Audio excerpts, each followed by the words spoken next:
सूरत के आरोग्य क्षेत्र में नॉन एलोपैथिक चिकित्सा पद्धति में कई फर्जीवाड़े और धांधलियां आपको देखने को मिलती है। जैसा कि नॉन एलोपैथिक का मतलब यह है कि अगर कोई भी डॉक्टर जो होम्योपैथी, यूनानी, आयुर्वेदिक, नेचुरोपैथी में अगर कोई इलाज कर रहा है तो ऐसे डॉक्टरों को आरोग्य की तरफ से सख्त हिदायत दी गई है कि आप कभी भी उसमें इंजेक्शन या सलाइन बोतल का इस्तेमाल मरीजों के ऊपर नहीं कर सकते।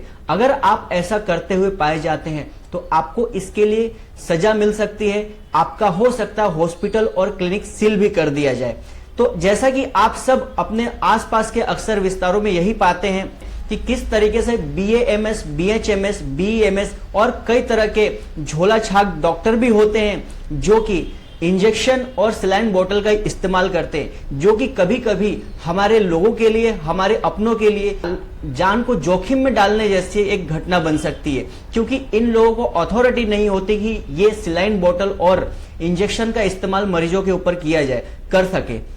तो ऐसे लोगों को उजागर करने के लिए सिटी टाइम्स न्यूज लगातार अपनी मुहिम चला रहा है। नमस्कार, मैं Rahul Singh city times news में आप सभी का स्वागत करता हूं और आज हमारी सिटी टाइम्स की टीम ने सूरत के आरोग्य अधिकारी CDHO डॉक्टर अनिल पटेल से मुलाकात की और उन्होंने ऐसे डॉक्टरों के बारे में क्या सलाह और ऐसे डॉक्टरों के बारे में क्या सजेशन दिया और ऐसे डॉक्टर क्या कर सकते, क्या नहीं कर सकते, कौन से डॉक्टर फर्जी होते, कौन से नॉन फर्जी होते, उसके बारे में बहुत ही विस्तारगत बताया है। तो इस वीडियो को आप पूरा देखिए और अंत तक बने रहिए। सबसे पहले आपका स्वागत है सिटी टाइम्स। आज जो हमारा सब्जेक्ट है कि जो सूरत जिला में जिस तरीके से फर्जी डॉक्टर या फिर नॉन ऑथोराइज्ड डॉक्टर जो होते हैं, जिनके पास डिग्री तो होती है लेकिन कुछ काम के लिए वो लोग लायबल नहीं होते या फिर एलिजिबल नहीं होते, तो ऐसे लोगों के विषय में हम कुछ सवाल कर रहे हैं आपसे, तो उसके बारे में थोड़ा आपसे जवाब चाहते हैं। तो पहला जो सवाल है कि फर्जी डॉक्टर और रजिस्टर्ड डॉक्टर में अंतर क्या होता है सर इसमें?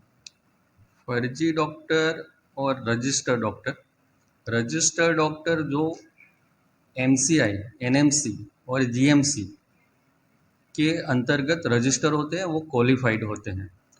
जिस डॉक्टर का, जिस अस्पताल का और जिस जो भी प्रैक्टिसेस करते हैं, कोई भी प्रैक्टिसेस करते हैं, एलोपैथिक, होम्योपैथिक, आयुर्वेदिक और नेचुरोपैथी, उसका रजिस्ट्रेशन गुजरात मेडिकल काउंसिल में करना जरूरी है। जिसका registration GMC, Gujarat medical council में है, वो वैलिड डॉक्टर है, मतलब फर्जी नहीं है, वो प्रैक्टिस कर सकते हैं। अपनी पैथी बोलते हैं उसको, जो भी है, जो एलोपैथिक है, MBBS है और जो भी पोस्ट ग्रेजुएशन किया होता है उसमें वो वैलिड है, जिसका GMC में रजिस्टर है। और आयुर्वेदिक डॉक्टर होगा तो वो आयुर्वेदिक प्रैक्टिस कर सकता है। और तो होम्योपैथिक होगा तो उसका भी GMC में रजिस्ट्रेशन चाहिए।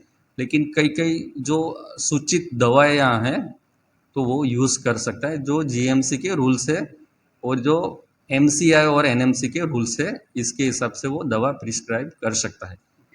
और इसके लिए जो ये क्लिनिकल चालू करने के लिए, क्लिनिक या तो अस्पताल चालू करने के लिए उसका अभी एक्ट आ गया है, जिसको हम क्लिनिकल एस्टेब्लिशमेंट एक्ट 2021 बोलते हैं। और वो इम्प्लीमेंटेशन हो रहा है, अभी होने वाला है फ्यूचर में।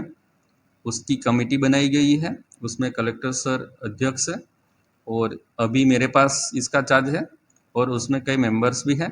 तो उसमें जो भी क्लिनिक या तो अस्पताल खोलना होगा उसको हम क्लिनिकल एस्टेब्लिशमेंट एक्ट के हेठળ रजिस्ट्रेशन देंगे, वही वैलिड किया जाएगा। अभी वो कार्यवाही में है, अभी ये शुरू ही होने वाला है। तो सब अस्पताल, क्लिनिक को हमारे यहाँ से रजिस्ट्रेशन करना पड़ेगा और जो भी जिसमें वो पढ़े हैं, ग्रेजुएट हुए या तो पोस्ट ग्रेजुएट, उसके हिसाब से वो प्रैक्टिस कर सकते हैं। सर एक सवाल और है, क्या फर्जी डॉक्टर या नॉन एलोपैथिक डॉक्टर मरीज को इंजेक्शन या सलाइन बोतल चढ़ा सकते हैं, उनका उपयोग कर सकते हैं मरीज की ट्रीटमेंट के लिए? जो नॉन एलोपैथिक है वो नहीं कर सकते, लेकिन कई दवाइयाँ जो गाइडलाइन में है वो यूज़ कर सकते हैं। ओके, बट इंजेक्शन और सलाइन बोतल यूज कर सकते हैं नॉन एलोपैथिक डॉक्टर? नहीं। नहीं कर सकते। ओके, सर सूरत में 80 से अधिक क्लिनिक और दवाखाने नॉन एलोपैथिक डॉक्टर के हैं, 80% से ज़्यादा, जहां पर इंजेक्शन और सलाइन बॉटल यूज किए जा रहे हैं, तो क्या उन पर कार्रवाई किया जा सकता है? उसको हम नोटिस देंगे फ्यूचर में। अभी ये जो क्लिनिकल एस्टेब्लिशमेंट एक्ट के तहत, और उसको कमिटी में लेके उसको हम दंड भी कर पाएंगे। सर जोनल आरोग्य अधिकारी से कंप्लेन करने के बावजूद भी वो अगर हम उनको जो डिटेल सेंड करते हैं ऐसे डॉक्टरों के खिलाफ में, तो फिर भी वहां पर कार्यवाही नहीं होती, तो क्या इसके बारे में आरोग्य विभाग क्या कहता है? अभी उसकी कमेटी बनाई है, वो कमेटी की मीटिंग अभी होना बाकी है, अभी होने वाली है थोड़े दिन में, तो उसमें ये इसका हम निर्णय ले लेंगे। एक और लास्ट सवाल है सर, गैर कानूनी रूप से जो ये डॉक्टर एलोपैथी में ट्रीटमेंट कर रहे हैं, जो नॉन ऑथराइज्ड हैं या फिर जो BHMS, BEMS या BAMS की डिग्री लेकर इंजेक्शन और बोतल चढ़ा रहे हैं, तो इन लोगों के लिए क्या सजा का प्रावधान किया गया समझा? अभी कोई सजा नहीं है, लेकिन क्लिनिक को सील कर सकते हैं और उसको गाइडलाइन के तहत उसको रुपीस में दंडित कर सकते हैं।